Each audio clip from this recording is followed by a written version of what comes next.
बोल साचे दरबार की जय। विशाख महात्म 15वां अध्याय। श्रुतिदेव जी बोले कि हे राजन, भगवान मधुसूदन को प्रिय विशाख मास के अध्यात्म महात्म की ओर भी सुनो। पूर्व काल में पांचाल देश में राजा भूरियश के बाद उसका पुत्र पुरुयश नामक एक राजा हुआ।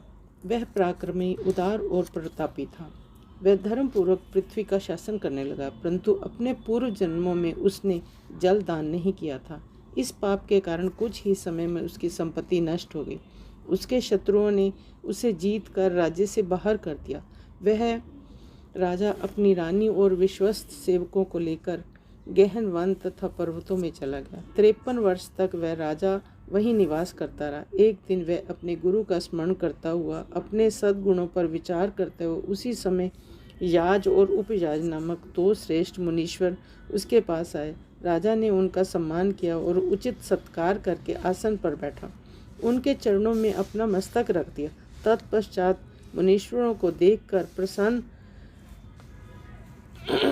होकर राजा ने यह प्रश्न किया, हे सर्वज्ञ, आप कृपा करके मुझे यह बताएं कि किस कारण से मेरी समस्त संपत्ति नष्ट हो गई।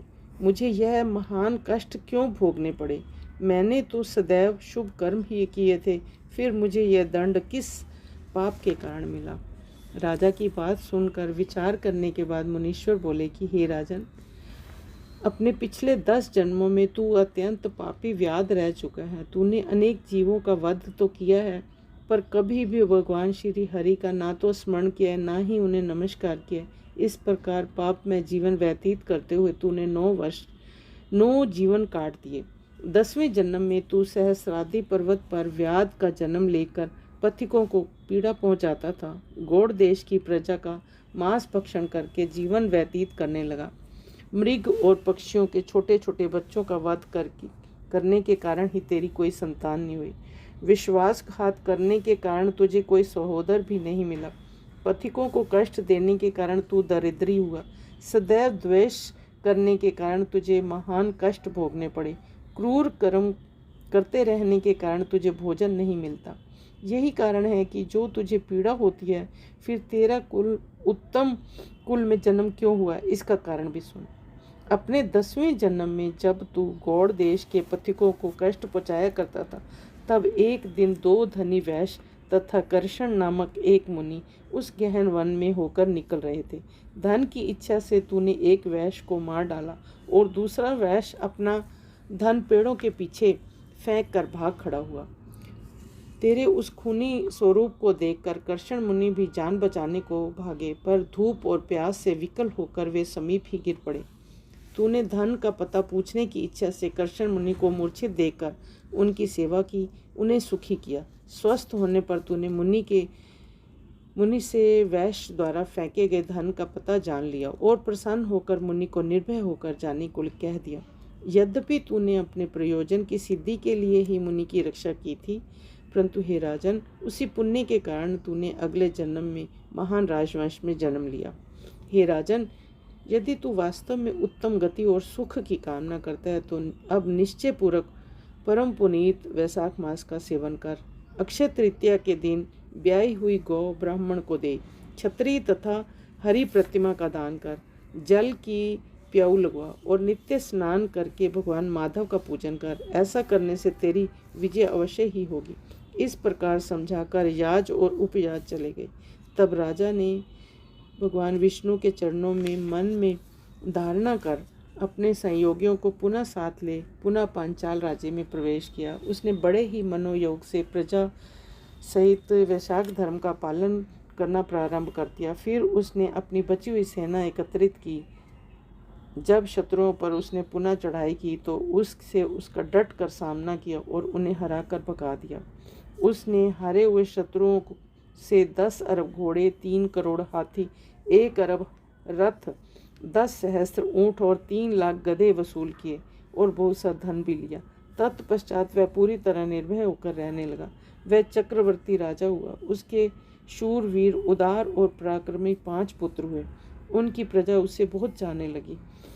राजा निष्काम होकर भगवान मधुसूदन की प्रसन्नता के लिए श्रेष्ठ धर्म का पालन करने लगा। भगवान मधुसूदन की कृपा से उस राज्य की समस्त प्रजा अपने राजा से अनुराग करने लगी। उस राजा के पुण्य प्रताप और धर्म में प्रीति प्रगाढ़ देखकर भगवान मधुसूदन ने प्रसन्न होकर अक्षय तृतीया के दिन अपने परम भागवत स्वरूप में शंख चक्र गदा पद्म पीताम्बर और बनमाला धारण किए लक्ष्मी सहित अपने अनुचरों तथा गरुड़ सहित राजा को दर्शन देकर कृतार्थ किया। भगवान के उस सहस्त्र सूर्य के समान तेज को देखकर राजा ने अपने नेत्रों को बंद करके हर्ष से मग्न हो गया। प्रेम में विहल होकर वह रोमांचित हो गया और आत्मविभोर होकर नेत्रों से जल वर्षा करता हुआ अति विनीत भाव से दोनों हाथ जोड़कर दंडवत करके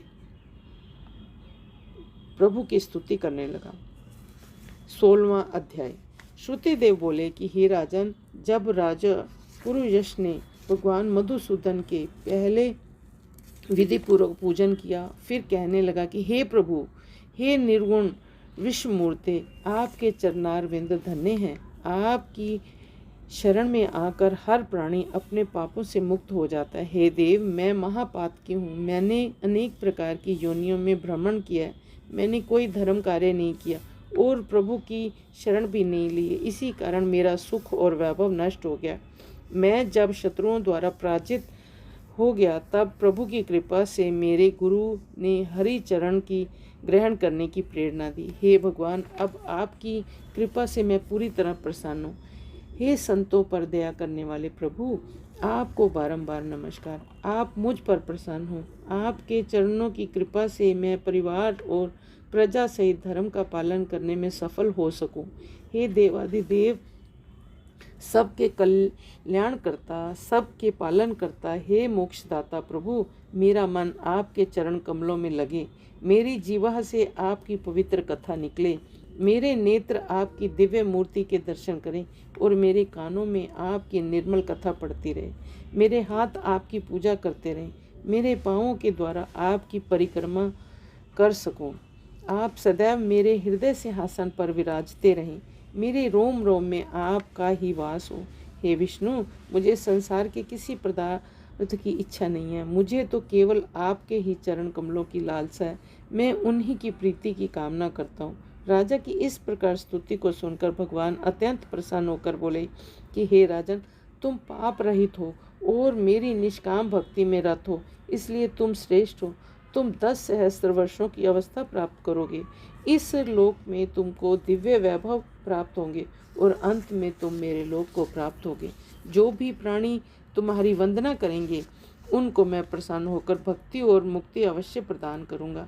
आज अक्षय तृतीया के दिन स्नान दान, गौ तथा बैल दान करने से, पितरों तथा का श्राद्ध करने से अक्षय फल की प्राप्ति होती है। मृत्यु, जरा, जन्म, भय और सभी प्रकार के पाप नष्ट हो जाते हैं। मैं वैशाख मास में किए गए धर्म कार्यों से प्रसन्न होता हूँ। जो लोग मेरे चरणों में प्रीति करते हैं, वे सर्वदा निष्पाप होते हैं। तुमने अपने गुरु का आदेश मानकर श्रेष्ठ धर्म का पालन किया है। मैं तुम पर अत्यंत प्रसन्न हूँ और इसी कारण मैंने तुम्हें दर्शन भी दिए हैं। अब तुम दिव्य भोगों का सेवन करो। भगवान श्री हरि राजा को इस प्रकार वरदान देकर अंतर ध्यान हो गए। तब राजा अति प्रसन्न होकर धर्म का पालन करता हुआ साधु सेवा करने लगा। उसने मन, वचन और कर्म से प्रभु की आराधना की। उसके पुत्र पौत्र आदि की वृद्धि हुई। वह इस लोक में दिव्य सुखों को भोग कर अंत में भगवान विष्णु के चरणों में गया। जो भी प्राणी इस परम पुनीत आख्यान को सुनते या सुनाते हैं, वे सभी पापों से मुक्त होकर विष्णु भगवान के चरणों में स्थान प्राप्त करते हैं। इसमें कोई संदेह नहीं। भगवान श्री हरि अपने भक्तों पर ऐसी ही कृपा प्रदर्शित करते हैं, उन्हें सायुज्य मुक्ति प्रदान करते हैं। बोल साचे दरबार की जय। धर्म की जय हो, अधर्म का नाश हो, प्राणियों में सद्भावना हो, विश्व का कल्याण।